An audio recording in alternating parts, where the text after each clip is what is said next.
Assalamualaikum warahmatullahi wabarakatuh. Sebelumnya perkenalkan saya Presiden Devsari Pastia dengan NIM 240 di sini saya akan sedikit memaparkan mengenai laporan final audit UP2TI yang telah kami lakukan sebelumnya.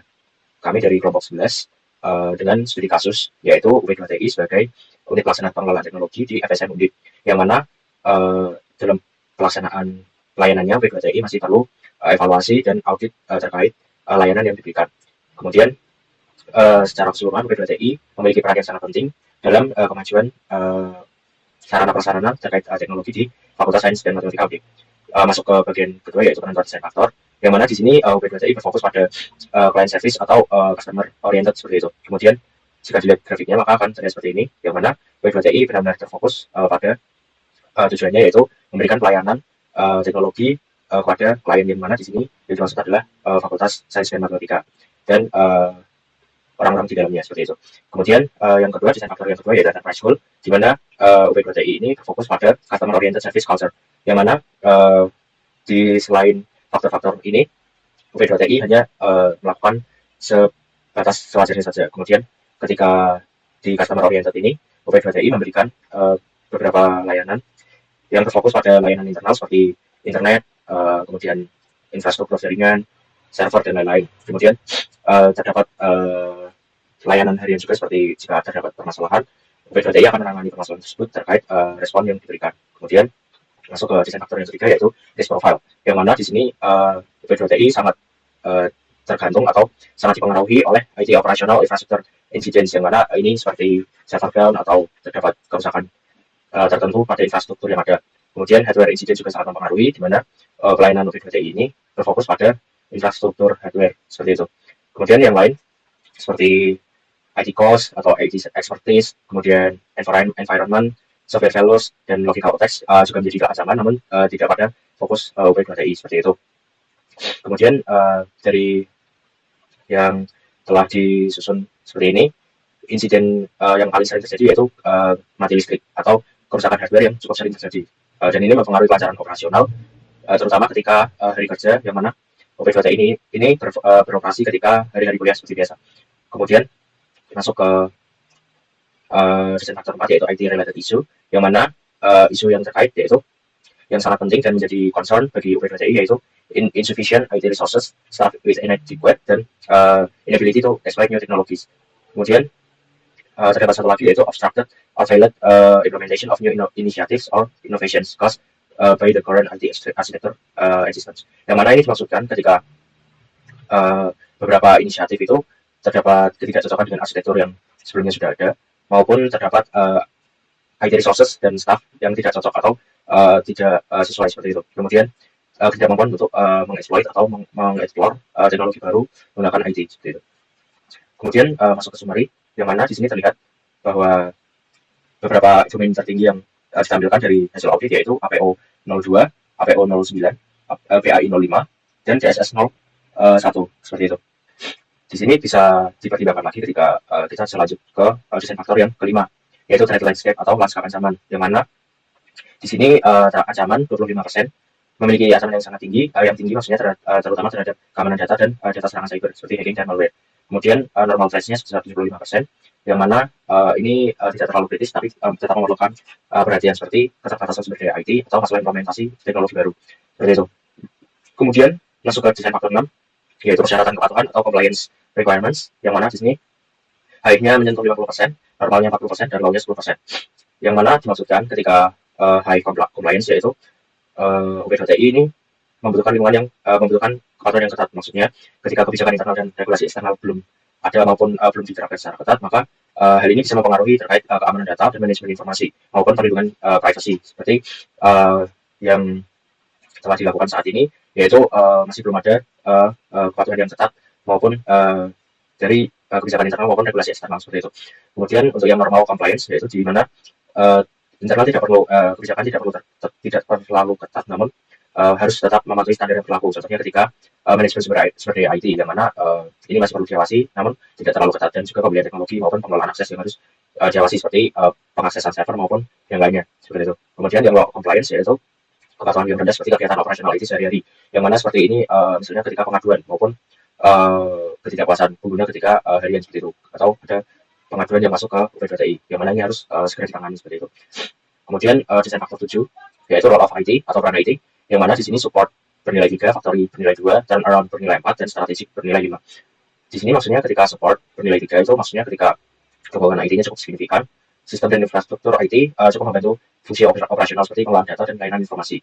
Kemudian ketika factory, importansinya cuma 2, karena di sini sebagai mesin operasional, peran IT di UP2TI lebih terbatas. IT berfungsi mendukung proses-proses dasar, tetapi tidak menjadi fokus utama dalam pengembangan organisasi. Karena meskipun tanpa IT yang ada pun, operasional FSM pun masih bisa berjalan seperti itu. Jadi pengembangan organisasi tidak terlalu dipengaruhi oleh IT seperti itu. Kemudian turnaround, yang mana penggerak perubahan di sini importansinya 4, karena teknologi informasi dapat digunakan untuk memperbaiki proses maupun meningkatkan efisiensi, terutama dalam digitalisasi dan automasi yang terkait dalam operasional FSM itu sendiri. Kemudian strategik atau strategi. Kemudian di sini importansinya bernilai 5, yaitu ketika peran IT menjadi sangat vital dalam strategi UP2TI, karena sebagai organisasi yang berfokus pada IT, UP2TI menjadi fokus utama dalam strategi FSM itu sendiri. Kemudian desain faktor 8, yaitu sourcing model for IT, yaitu di sini outsourcing 30%, cloud 40%, insourced 30% seperti itu. Yang mana outsourcing ini menggunakan beberapa, misalnya ketika ingin menginstal suatu layanan baru, UP2TI beberapa kali mengundang vendor atau ya pihak ketiga seperti itu untuk mengerjakan dari layanan itu sendiri, karena mungkin karena berberdaya yang besar dan beberapa faktor lainnya seperti itu. Kemudian cloud di sini UP2TI juga menggunakan fleksibilitas dan skalabilitas agar layanannya lebih efisien seperti itu. Kemudian insourced, yang mana UP2TI tetap berpegang teguh pada tim internal IT yang bertanggung jawab pada pengelolaan sistem, terutama ketika kebutuhan harian seperti itu. Yang mana staff-staff di UP2TI itu memiliki skill dan expertise yang sama seperti itu di bidangnya masing-masing. Kemudian IT implementation method, yang mana di sini UP2TI menerapkan agile sebesar 50%, DevOps 20%, dan tradisional sebesar 20%. Yang mana agile ini dimaksudkan ketika UP2TI memiliki pendekatan utama dan maksudnya ketika UP2TI memiliki beberapa infrastruktur baru, maka pengembangan dan implementasi proyeknya cukup cepat karena responsivitasnya terhadap kebutuhan pengguna itu sangat dinamis. Selanjutnya, UP2TI dapat mengembangkan solusi yang lebih sesuai dengan kebutuhan pengguna, karena Agile ini juga mendorong inovasi dan kreativitas dalam pengembangan produk dan layanan. Selanjutnya, model DevOps diterapkan karena terdapat kolaborasi antara perangkat lunak dan hardware atau perangkat keras seperti itu. Maka dari itu, ketika DevOps ini digunakan, maka dapat membantu implementasi yang lebih stabil dan dapat diandalkan. Selanjutnya terakhir yaitu tradisional, yaitu di mana UP2TI lebih condong ke kedua metode sebelumnya, karena metode tradisional memiliki kebutuhan dan risiko yang rendah. Maka dari itu beberapa kali metode tradisional ini juga diterapkan karena risiko yang rendah ini. Kemudian masuk ke desain faktor 10, yaitu teknologi adoption strategy atau strategi adopsi teknologi, yang mana UP2TI lebih berfokus pada first mover sebesar 40%, kemudian juga sebagai follower sebesar 50%, dan slow adopter yaitu 10%, yang mana ketika terdapat perubahan yang dianggap krusial dan strategis, maka UP2TI dapat tidak ragu untuk menjadi pelopor di kawasan FSM seperti itu, terutama terkait teknologi. Selanjutnya terkait follower, yang mana UP2TI juga memantau di organisasi-organisasi lain. Ketika organisasi lain sudah menerapkan dan mengadopsinya, maka UP2TI pun bisa mengikuti organisasi lain tersebut, terutama di luar FSM. Kemudian slow adopter, yang mana UP2TI tidak mengadopsi teknologi baru yang tidak relevan ataupun terlalu berisiko untuk diadopsi dalam waktu dekat. Maka dari itu cenderung lebih hati-hati dalam mengadopsi teknologi yang belum terbukti seperti itu. Kemudian untuk summary-nya di sini kurang lebih masih sama, yaitu domain yang terlihat bernilai tinggi yaitu APO 02, APO 09, PAI 05, dan DSS 01 seperti itu. Kemudian kesimpulannya dari yang didapat dari desain faktor tersebut terlihat bahwa dari 40 faktor desain faktor terlihat dari 40 proses domain, maka 5 proses domain yang tertinggi yaitu APO 01, APO 09, PAI 05, dan DSS 01. Yang mana APO 01 itu terkait manage IT management framework, APO 09 terkait manage service agreements, kemudian PAI 05 yaitu terkait manage IT operations, dan DSS 01 terkait manage operations seperti itu. Kemudian masuk ke penentuan domain, yang mana di sini kami memilih domain APO 09 dengan praktisnya yaitu APO 09.01, yaitu Identify IMT Services, yang mana di sini memiliki Deskripsi yaitu menganalisis persyaratan bisnis dan sejauh mana layanan dan tingkat layanan yang didukung IT mendukung proses bisnis seperti itu. Di sini terdapat 6 activity yang terkait evaluasi dan sejauh mana layanan IT itu dipengaruhi oleh IT seperti itu. Kemudian masuk ke domain yang kedua yaitu PAI 0506.06, yang mana di sini kami pilih praktis ini karena menggunakan pendekatan baru yang mana cocok dengan OP2TI yang seharusnya memiliki pendekatan baru terkait internalnya seperti itu. Di sini terdapat 5 activities dengan yang terkait monitoring dan pendekatan baru terhadap operasional seperti itu. Di sini masuk ke penilaian domain, yaitu sesuai praktis yang telah dipilih sebelumnya. Di sini kami memilih pada aktivitas pertama pada APU 0901 evaluasi layanan dan tingkat IT untuk mengidentifikasi kesenjangan antara layanan yang ada dan aktivitas bisnis yang didukung. Di sini kami memberikan nilai 0 karena OP2TI belum memiliki evaluasi layanan dan tingkat layanan IT dan belum menganalisis kesenjangan antara aktivitas bisnis yang didukung seperti itu. Kemudian pada aktivitas kedua yaitu menganalisis dan mempelajari dan memperkirakan permintaan di masa depan serta pastikan kapasitas layanan IT yang ada dapat memenuhi kebutuhan tersebut. Yang mana di sini OP2TI belum menganalisis dan memperkirakan permintaan di masa depan, hanya berjalan sesuai kebutuhan saja seperti itu. Kemudian menelaah yang aktivitas ketiga yaitu menelaah proses bisnis dan mengidentifikasi kebutuhan akan layanan IT baru atau yang perlu didesain ulang. Yang mana OP2TI di sini telah mengidentifikasi kebutuhan layanan teknologi informasi baru untuk memenuhi kebutuhan layanan pengguna, namun belum berfungsi secara optimal seperti itu. Kemudian aktivitas yang keempat yaitu membandingkan kebutuhan yang telah diidentifikasi dengan komponen layanan yang sudah ada saat ini seperti itu. Kemudian kami beri nilai 0 karena OP2TI belum mengidentifikasi perbandingan komponen layanan yang sudah ada dengan layanan yang baru akan diterapkan seperti itu. Kemudian aktivitas kelima yaitu meninjau secara berkala portofolio atau layanan yang sudah ada terkait manajemen hubungan bisnis dan mengidentifikasi layanan yang sudah usang. Nah, di sini OP2TI juga belum ada peninjauan terkait portofolio yang sudah ada atau layanan yang sudah ada dan hubungannya dengan bisnis untuk mengidentifikasi layanan yang sudah usang. Maka dari itu kami berikan nilai 0 di sini.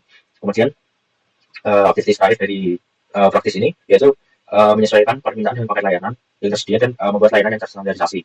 Sayangnya OP2TI juga belum memiliki layanan yang terstandarisasi dan belum mencapai efisiensi secara keseluruhan. Maka dari itu kami berikan nilai 0.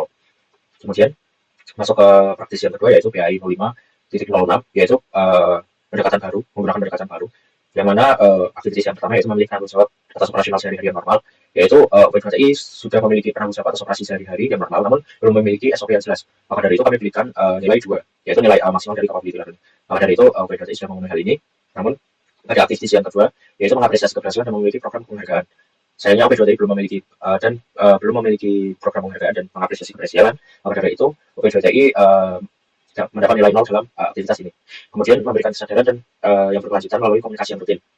OP2TI sudah memiliki komunikasi yang jelas dan rutin setiap harinya, namun belum memiliki tujuan yang jelas. Seperti di kantor itu dia berkomunikasi tapi belum memiliki tujuan yang jelas. Kemudian aktivitas yang keempat yaitu menggunakan sistem pengukuran kinerja dan mengidentifikasi penyebab rendahnya adopsi dan perbaikan kesalahan. OP2TI sudah memiliki sistem pengukuran kerja, namun belum ada terstandarisasi dan masih jarang diterapkan. Maka dari itu OP2TI mendapat nilai 0. Kemudian melakukan audit terhadap kepatuhan untuk menemukan penyebab rendahnya adopsi. Di sini OP2TI mendapat nilai 0 karena belum adanya audit dalam kepatuhan dalam menemukan rendahnya adopsi di OP2TI. Maka dari itu berdasarkan proses domain yang ada, kami menyimpulkan bahwa OP2TI mendapatkan nilai 0 untuk masing-masing proses domain. Maka dari itu pada APO 0901 itu memiliki level 0 dan begitu juga pada PAI 0506 yang mendapat level 0 juga. Kemudian di sini kami memiliki beberapa rekomendasi yang dapat diterapkan di dalam pelayanan OP2TI, yaitu yang pertama mengevaluasi dan menyesuaikan layanan IT terhadap kebutuhan organisasi sesuai dengan kajian layanan yang ditawarkan seperti itu. Hal ini juga dapat mempengaruhi proses bisnis dan menutup kesenjangan antara layanan yang diberikan dan proses bisnis dari FSM itu sendiri. Selanjutnya yang kedua yaitu perencanaan dan analisis permintaan di masa depan. Dari itu OP2TI perlu memproyeksikan kebutuhan layanan IT di masa depan, menganalisis tren dan kebutuhan bisnis dan pertumbuhan organisasi. Hal ini agar OP2TI dapat memiliki kesiapan dalam kapasitas layanan yang diberikan.